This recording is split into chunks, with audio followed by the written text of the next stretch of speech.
Hi everyone. After Qatar, I decided to do more English content for my YouTube channel.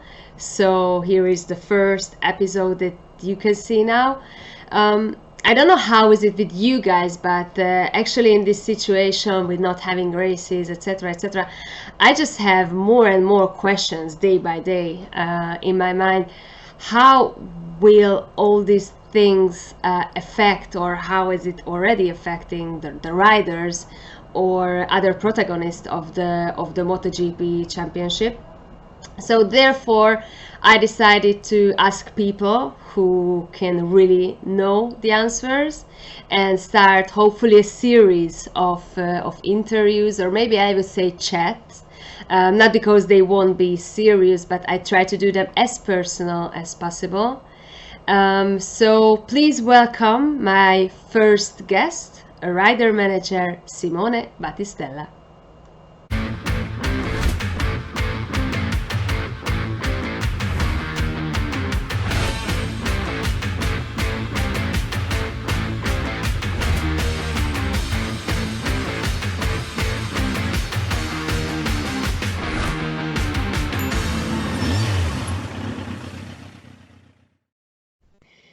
Ciao Simone. Normally we speak in Italian, but this time I asked you to do this short chit chat in English. So first of all, thanks a lot for your time and joining to my YouTube channel. First of all, most important, I promised to myself to say coronavirus only one time. This is the one time. So first of all, the most important thing, how are you? Everything is okay with you, as we can know that you are living in the UK, in London. So how is the situation there? Everything is almost normal here so far, but obviously we have to wait another couple of weeks before we see the real crisis probably. I think the pattern will be the same as we had in Italy or now in France and or in Spain. So I'm expecting England to be, unfortunately, under the same kind of stressful situation. Yeah, that's really possible, and we are all living a situation that luckily, let's say, no one could see before. So clearly we still cannot know what's gonna happen, etc. But actually I wanted to do this interview with you to understand a couple of aspects of this situation. Basically, I would have two main topics I would like to discuss with you.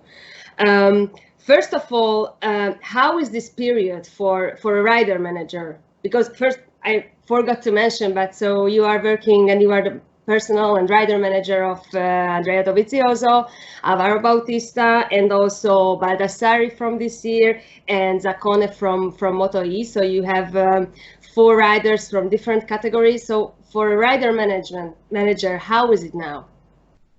Well, it is a bit strange, of course, for everybody. It was, a bit of a surprise when everything was cancelled or postponed. We had the first race in Moto2, so Baldassari was able to still race.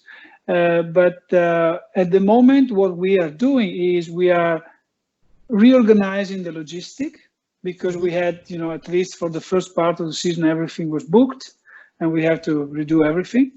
And then the second part is to make sure that the riders are able to train, to keep themselves fit, and also to keep themselves busy doing something while they have to respect the new rules in their country. So in Italy, there is a complete lockdown, so they can't really move, although they are allowed to do training, but this can change every day. And so we want to keep them safe, and we want to keep them trained and motivated. So I'm in touch with the riders every day to see how they're doing, what they're doing, how is the family, to make sure that everything is under control. Not so much more to do. We just have to wait. Yeah, that would have been one of my questions, whether you were in daily contact with your riders, but you already answered this question. Can you help them in any way from this distance, that you are not close to them, but even if in Italy, I think the situation would be the same. No, yes, we can still help them because there are many things that need to be organized anyway. There are interviews, there are requests also from the federations or from the medias, also from charities. So we are dealing with that. We are organizing that. At the same time, what we have to do is to help them to organize their training, and therefore, because we don't have the same tools than before, we need to make sure they have new tools to train. This will be my second topic, but still I would like to ask a couple of other questions from the logistical and also, let's say, the financial part of this situation. So first of all, clearly the riders depends on the category, etc. But maybe let's talk about the MotoGP rider situation to be a bit more precise, because it's different by category and by championship and so on. So in the MotoGP, and I know that it's also a huge basket, let's say, because every contract is different. But the main income of a rider, or one of the main incomes of a rider, comes from the team or factory. How is this situation now with not having races? Because we can know that basically the incomes, we can split two big parts. One they get if they are on the racetrack and they do the races, plus bonuses maybe, and the other part is the fixed part maybe, that the factories or the teams can use the name and the face of a rider. So I think this part is more safe, let's say. Is it safe? Well, the contract in reality, although yes, there is a part connected to the image right and another part connected to the performance. Contract-wise, there is no difference at the moment.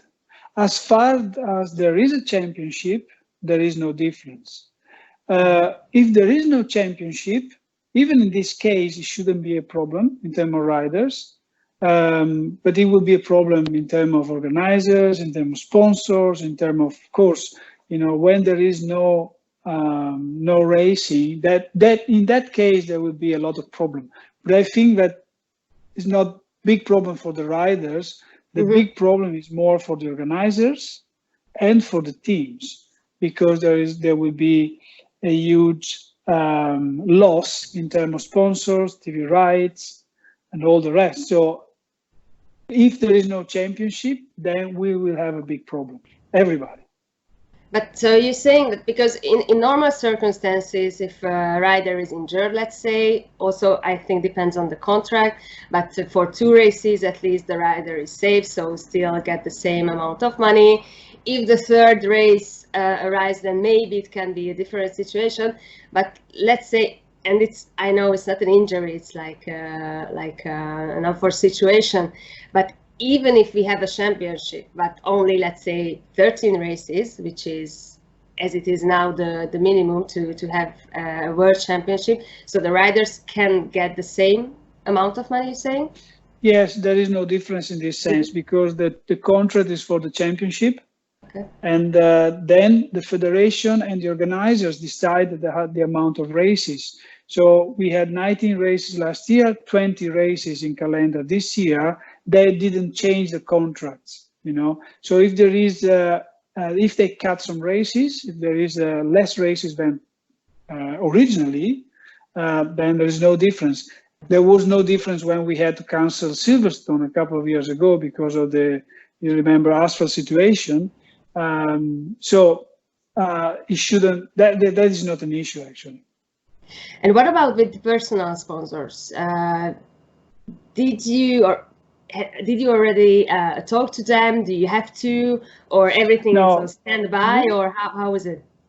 We are in contact because we speak regularly, but until the situation gets clarified, it is impossible to start a discussion.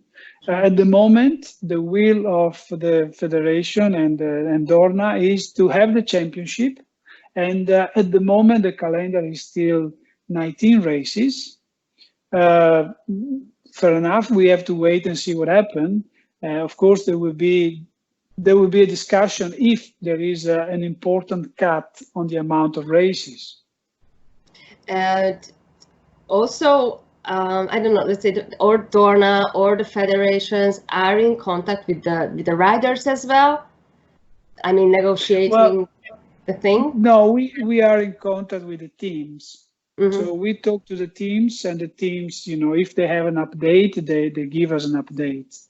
The riders, really talking with federation. Apart from, I don't know, the Italian riders, they talk to the Italian federation, but just to understand if there is any kind of indication on the training they can do, they are allowed to do, what is the procedure, because you see the lockdown in Italy you have permission to move if you have a good reason, health reason or working reason.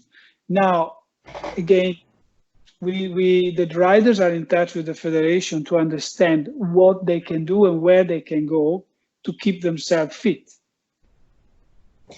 Before to move to this topic, the last question regarding the financial, the business part.